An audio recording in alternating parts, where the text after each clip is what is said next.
The series I wrote at the Hoover Institute at Stanford University concerned the transfers of Western technology to the Soviet Union. They concerned the build-up of the three types of socialism: Bolshevik socialism in Russia, what we might call welfare socialism in the United States, and Hitlerian or National Socialism. And each book examines the financing and the contributions made by Wall Street, by international bankers, to the development of that specific form of socialism. We were supplying equipment to the Gorky plant in the middle of the Vietnamese War, and these trucks were being used to carry ammunition supplies which were killing Americans. I thought this was morally wrong, and I said so in Miami Beach and at the Hoover Institute. And it was this type of information that was suppressed. The original financing of Hitler, that's in the years 1922, came only partly from Germany. One of the most prominent Americans concerned with financing Hitler was Henry Ford. In fact, Henry Ford received a medal in 1938 for his assistance to the early Nazi Party. I discovered amongst the Nuremberg records a series of bank transfer slips to the Delbruck Schickler Bank in Berlin to an account which was under the control of Rudolf Hess. And this was the fund that was used to finance Hitler's access to power. And amongst the corporations that transferred money to Hitler, I find not only R.G. Farben, which is quite widely known, but also German General Electric, AEG, which is under the control of General Electric in the United States, or was at that time. Germany could not have gone to war in 1939 without tetraethyl. You need tetraethyl to raise the octane value of aviation gasoline. Germany had no means of doing that. This was developed in the ethyl laboratories in the United States and transferred to the Germans. So what you're suggesting then is that American corporations were helping to finance the German industry that was building up the war potential? American corporations, only a few, not many, financed Hitler through their subsidiaries. They transferred technology. They transferred material assistance, for example, stocks of tetraethyl before the Germans could manufacture it under the joint manufacturing agreement with the United States. And also they financed this. We're continuing with Lysander Spooner's Vices Are Not Crimes, a Vindication of Moral Liberty, and we are on Section 9. It is now obvious, from the reasons already given, that government would be utterly impracticable if it were to take cognizance of vices and punish them as crimes. Every human being has his and her vices. Nearly all men have a great many, and they are of all kinds: physiological, mental, emotional, religious, social, commercial, industrial, economical, etc., etc. If government is to take cognizance of any of these vices and then punish them as crimes, then, to be consistent, it must take cognizance of all and punish all impartially.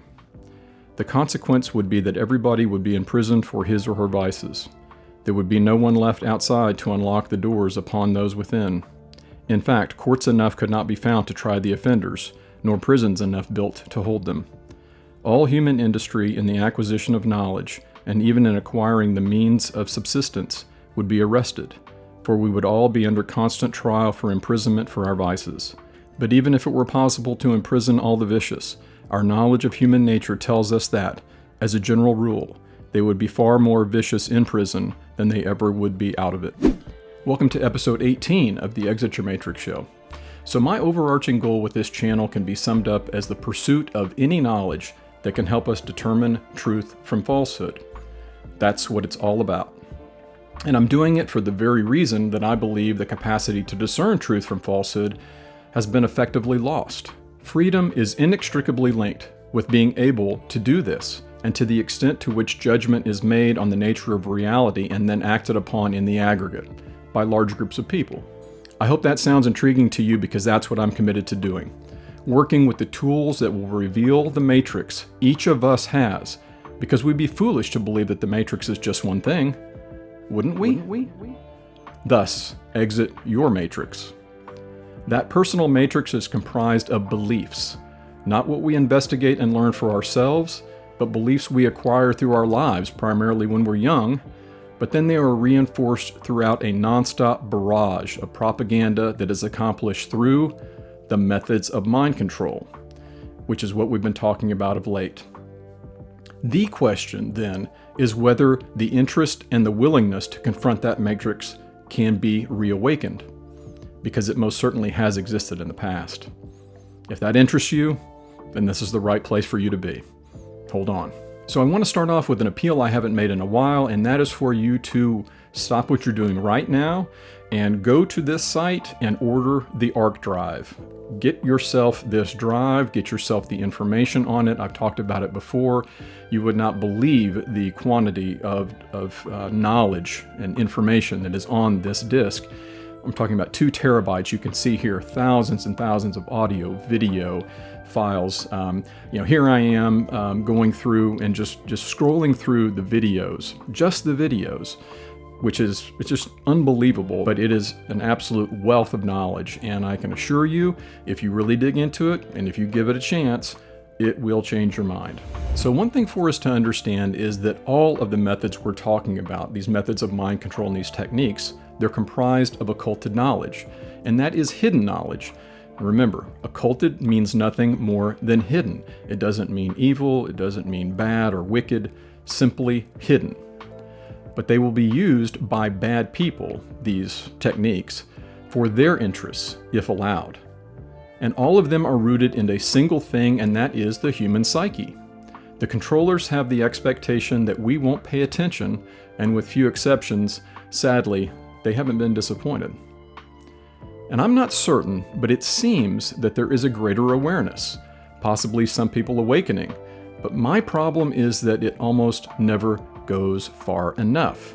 It hardly ever gets to the point of considering that the very nature and character of the constructs we participate in, the institutions we accept as necessary, and the beliefs we have are intended to deceive and enslave us. And with ample evidence raining down that this is, in fact, what is going on, we have to grow up and take responsibility for ourselves and everything that entails. I think it's very dangerous to send a message of indifference out into the world about one's own sovereignty. And as I've said, we may not want it to be this way, but the universe respects the care and effort the controllers put into their goals, compared with the stupidity and laziness of the masses. And nobody seems to notice, nobody seems to care. That's what the owners count on, the fact that Americans will probably remain willfully ignorant of the big red, white, and blue dick that's being jammed up their assholes every day. Because the owners of this country know the truth. It's called the American dream, because you have to be asleep to believe it. With that out of the way, we are continuing to work on our understanding of the 14 key techniques of mind control, and today we will address, or at least begin to address, the 7th technique, the monetary system. And again, there aren't only 14 of these techniques, but they're the most prominent and widely used mechanisms that at least I found. Last week we did a recap of the 6 techniques we've discussed so far, and I've linked that episode here. I'm not going to go and do that again and provide a full summary, but just to get a frame of reference, I'll go ahead and list them. First is obfuscation. Second is worldview poisoning. Third is the exploitation of primal fears. Fourth is the strategy of divide and conquer, divide and rule. Fifth is indoctrination. And most recently, the 6th one we've covered is controlled opposition. And I would like to encourage you to go back to episode 12 right here, where we started this discussion on mind control to get familiar with the tactics that we've discussed so far. And they're very real. And all you have to do is observe the world around you with a receptive mind and glean its real nature and character at present. And that overwhelming character is seen in submissiveness, attempts to overcome our own lack of agency by controlling others, blind allegiance to and faith in authority, the inability to engage our imaginations on the question of what we could devise that could replace the parasitic systems and institutions we currently participate in. Voluntarily or not, and above all, we see it in the lack of thinking. And I will continue to say that, of course, very large groups of people understanding and living their lives in harmony with natural law and objective morality, 2 things the masses are most certainly not doing at the moment, are what's needed to alleviate suffering.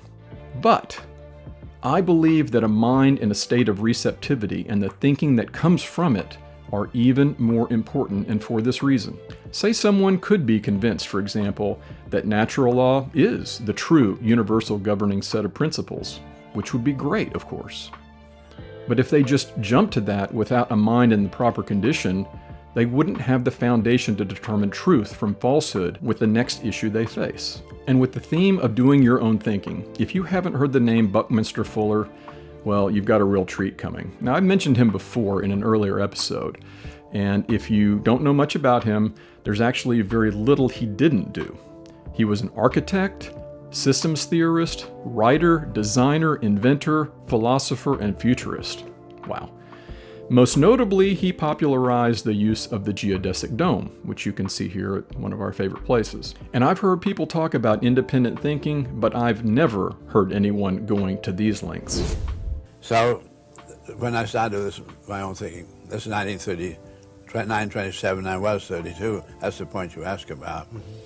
And it became a very extraordinary matter to suddenly do your own thinking, realizing how many times what I'd been thinking was happening in the society, which society didn't think was happening, how many times I'd really been right.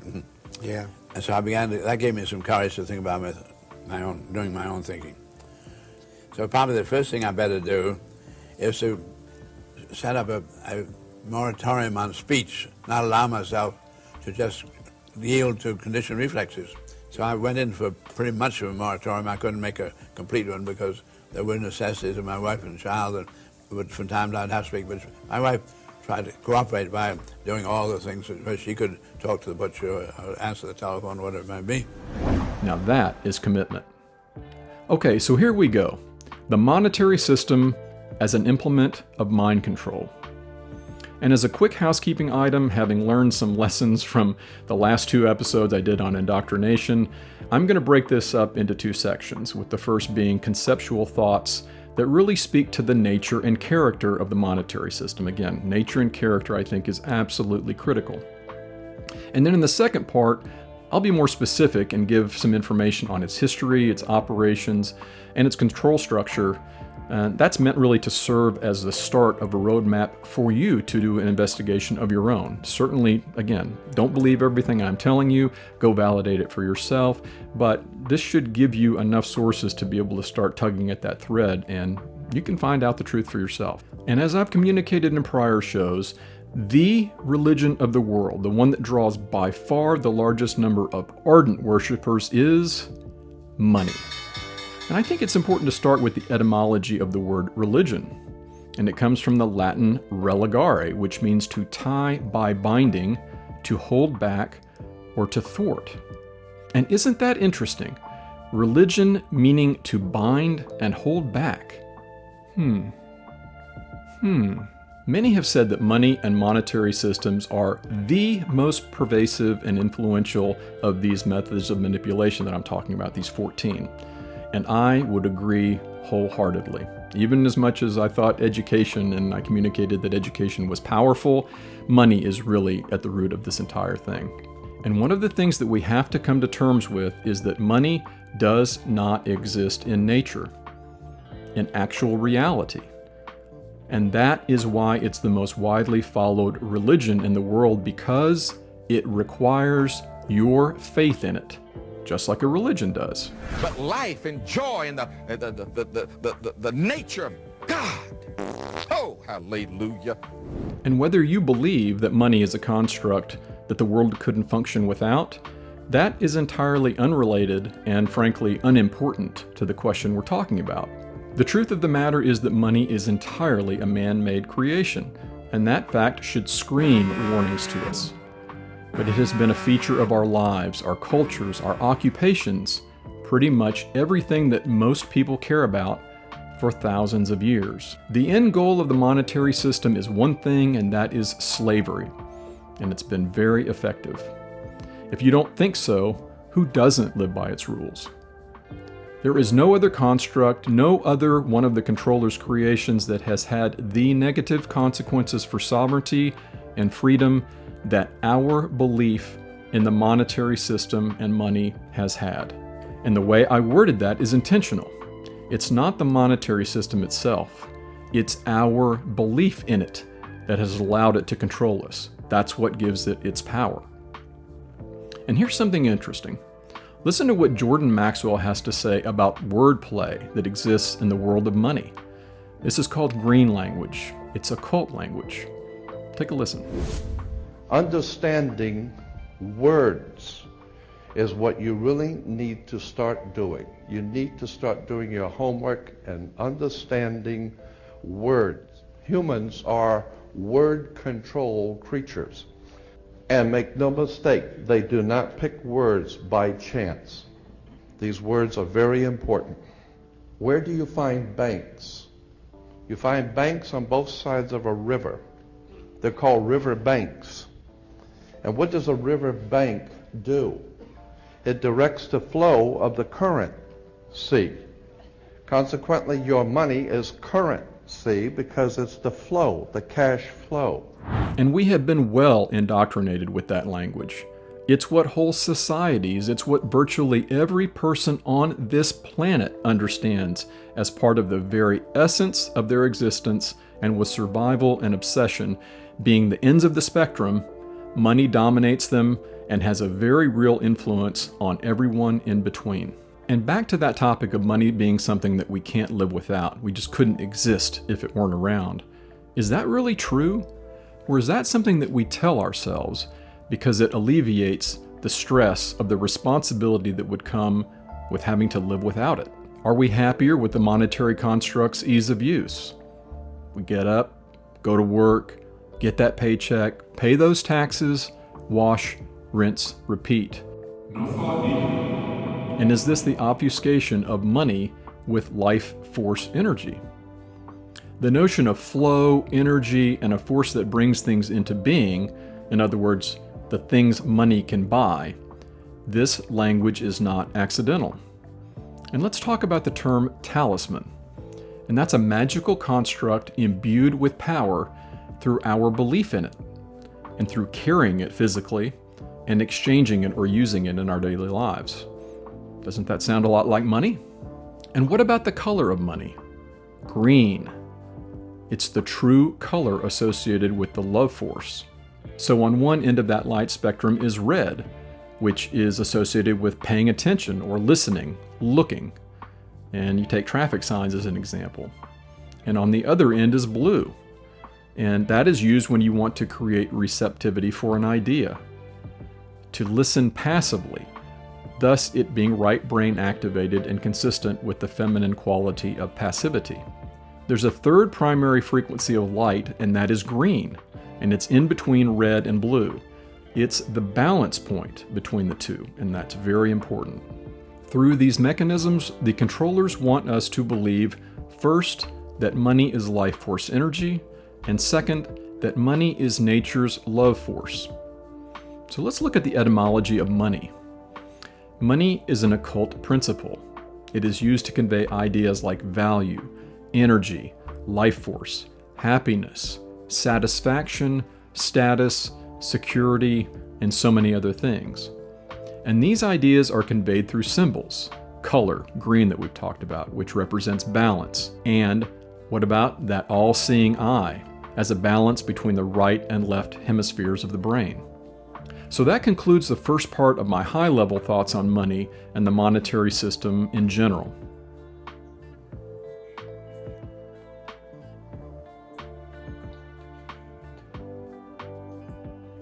Now let's get into some details in this second part. Now I think this is a good place for a stern warning from Mr. Jefferson. If the American people ever allow private banks to control the issue of their currency, first by inflation, then by deflation, the banks and corporations that grow up around them will deprive the people of all their property until their children wake up homeless on the continent their fathers conquered. The issuing power should be taken from the banks and restored to the people, to whom it properly belongs. So this cat is one of the most important figures in this whole monetary saga, and that is Mayer Amschel Bauer. Now, you probably have heard him referred to as Mayer Amschel Rothschild, and that's because he changed his name and proceeded to create one of the most powerful banking empires known to exist. But it's this quote that I associate with him and I think makes him so notable. He said, "Give me control of a nation's money, and I care not who makes its laws." That's a bold statement. I think so too. So one of the first things we have to understand is the nature of fiat currency and fractional reserve lending is that its foundation is in usury. It's a debt-based system. And the term fiat is important. Yes, it's also a zippy little Italian car, but what we're really going for here is that fiat essentially means by decree. And something important to note is that there were attempts to establish a central bank before the Federal Reserve. The first Bank of the United States was a national bank chartered for 20 years that began in 1791, and its charter expired in 1811. And I think it's important to note that this bank was championed by none other than... I'm Alexander Hamilton. I'm at your service, sir. And there was also the Second Bank of the United States, which was a private corporation with public duties, which I thought was a very interesting description, as we'll see when we start talking about the Federal Reserve. And it was around from 1816 to 1836. And the important thing here is that there was considerable pushback against both of these banks. But notice how the controllers never gave up. In July 2021, the PBS program Frontline put out a piece called The Power of the Fed, and it's just another example of the real story not being too hard to find. And notice the matter-of-fact way that you'll hear about how the state and its institutions are stealing from us in broad daylight. So here are what I think are the most notable parts. If you want to understand how today's financial world has grown so far removed from the real world and the role of the Federal Reserve, you need to go back to 2008, when investors, speculators, and Wall Street bankers nearly brought down the global economy. So every financial function had failed. It had collapsed, and we had to restore them. It's almost like alchemy. You can create money out of thin air if you're at the central bank. So creating more money puts more money in the banking system, put more money out there for the economy to take it and put it to work and to grow and to restore itself. They just flooded the zone with capital. Easy money. Easy money. Trillions of dollars of easy money. Cheap money is the fuel for a financial speculator and for a financial investor. The Fed is the one institution that has a printing press in the basement, and there's no limits to how much it can use. The Fed was very successful in terms of moving asset prices. It was much less successful in moving the economy. And the result of that is we got the largest disconnect ever between Main Street and Wall Street, between the economy and finance. The way quantitative easing works is that it's a lowering of the interest rates that leads stocks to go up. And so who owns the stocks? It's the people in the top, not just the top 10%, 1%, 1/10 of 1%. And so it increases enormously wealth inequality. So the immediate objective of saving the banking system was achieved, but the broader objective, which was helping the economy recover quickly in a robust way, in a way with shared prosperity, total failure. Nobody was giving a coherent explanation as to how the Fed showering trillions of dollars onto Wall Street banks was actually directly benefiting the average American. And I'll tell you why they weren't talking about it, because it doesn't. But it's just another example of how these very low interest rates have really distorted economic activity and frankly been a drag on our economic growth, not a benefit. I think the odds are now sort of 1 in 3, very high, that we will look at this as an epic mistake and one of the great financial calamities of all time. So when talking about the Fed, let's begin at the beginning, and that would be at Jekyll Island, Georgia.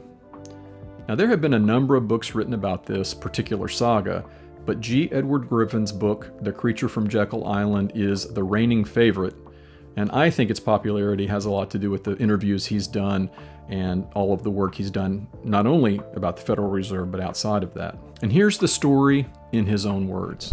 The creature from Jekyll Island is the Federal Reserve System. And the reason for the Jekyll Island connection is because one of the most interesting things about the Federal Reserve is that it was created on Jekyll Island. It's a real island. It's off the coast of Georgia. And it was on that island back in 1910 that a small group of men gathered, and it was their mission to draft what became eventually the Federal Reserve Act. But the rest of these guys are all bankers, and they represented the dynasties of J.P. Morgan and and the Rockefeller dynasty, and they had connections to Kuhn Loeb and Company that were there, and that means they were connected to the Rothschilds. And if there was anything that was the epitome of the big bad bankers of the world, these were the guys. So what happened there is that they knew that there was going to be some kind of a move to control banking. They knew that Congress was going to pass some kind of a law to regulate banking. And so instead of being stupid about it and just sitting back and saying, oh, I hope they don't do too bad, they decided to take the lead. They said, we'll write the bill. We'll make sure that it's to our liking. And so that's what it's all about. They went to Jekyll Island where nobody knew they were going, where they had a meeting that was in a great deal of secrecy. They denied that they went for many years thereafter, you know. That's when they pulled the bill back because it had a lot of bad negativity about it.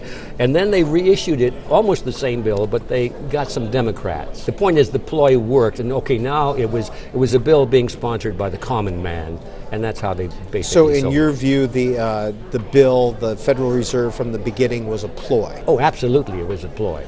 It was a brilliant piece of strategy. These people were not stupid. They're great psychopoliticians, they're great strategists. And here are former Senator Ron Paul and Professor Thomas Sowell giving some of their thoughts. All I want to do is legalize competition. I don't want it to be the cartel of the world and the dictator of interest rates and the economic planner. But the Constitution still says that only gold and silver should be legal tender. Today, if you use it as money, you can go to jail for this. We are forced to use depreciating currencies. Matter of fact, it's the precise policy of the Federal Reserve to undervalue or destroy the value of our dollar. The Fed represented wonderful hopes, but we've had so many programs that represented wonderful hopes that ended in disaster. I don't doubt that someone who is sufficiently scholarly could come up with examples of where the Federal Reserve made things better. But the question is, overall, what was it supposed to do? It was supposed to do not only prevent bank failures, it was supposed to prevent huge changes in the money supply, in particular, great deflations. Right. The greatest deflation in American history occurred under the Federal Reserve System. There's no evidence that I can see that over this vast period of time that the Federal Reserve has existed, that things on the whole have been better. The great post-World War II inflation was fed by the Federal Reserve. But what would you replace it with? How would the currency? How would the currency run? What would you replace it? Things always bother me. You know, when someone removes the cancer, what do you replace it with? Oh, snap. And I would be remiss if I didn't point out that this all took the collaboration and scheming of legislators. Yes, those wonderful people who are voted into office to represent our interests, your interests, my interests. And it required the Revenue Act of 1861 to prompt the federal income tax, and it took the Federal Reserve Act of 1913 to cause the Fed to come into existence. So this wasn't just bankers doing nefarious things. They had their collaborators, and their collaborators are your representatives. Many years ago today, wedding bells were ringing gay, seemed as if they sang a song of love. So let's move now to taxation. And I posed it before, but taxes are the poster child for this question. How does one transfer a right to another individual, group, or institution if that person doesn't possess that right, him or herself? And because the answer to that question is you can't, at least not without violating natural law, and by definition producing injustice, that means taxation is theft. Taxation is immoral, you're told the Libertarian Party News. Taxation is theft.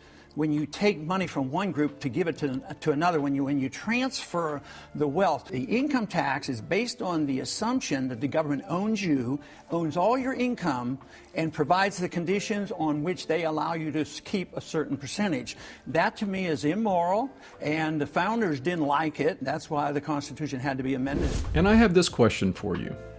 Even if after listening to this and doing your own research, you continue to believe that life can't be sustained without money, does the abject failure of the monetary system that has been documented not cause you to find it to be unacceptable on the basis of incompetence alone? In other words, say you believe money is real and necessary, and that the financial controllers really are looking out for your interests. Would we not fire every one of them based on their results? I think you would. And I certainly think you would if it were your money, directly.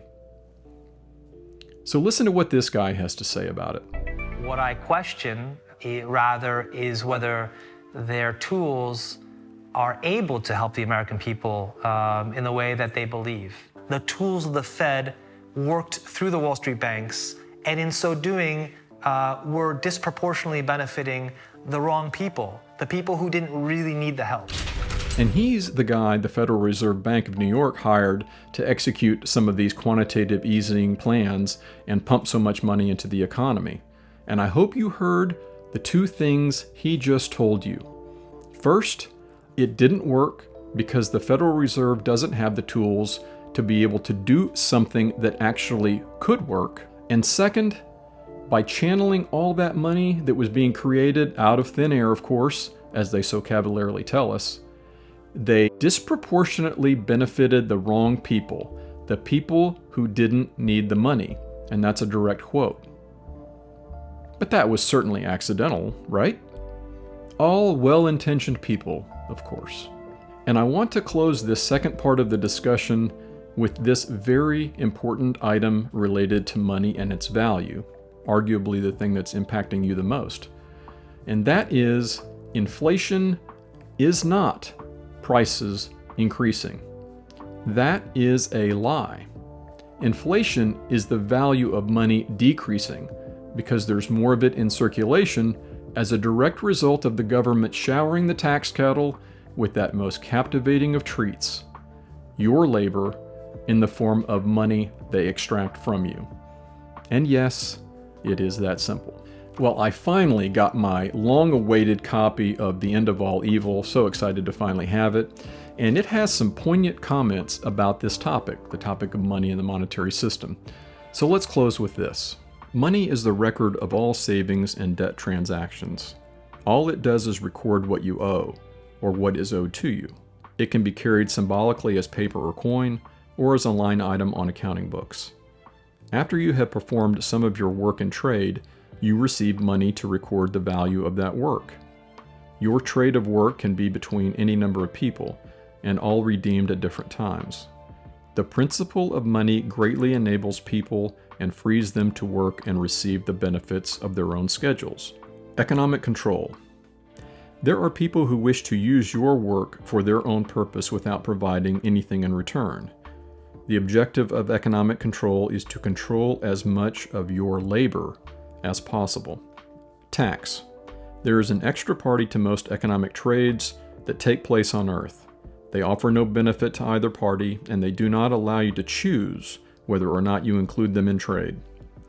A tax is when someone takes money that does not belong to them.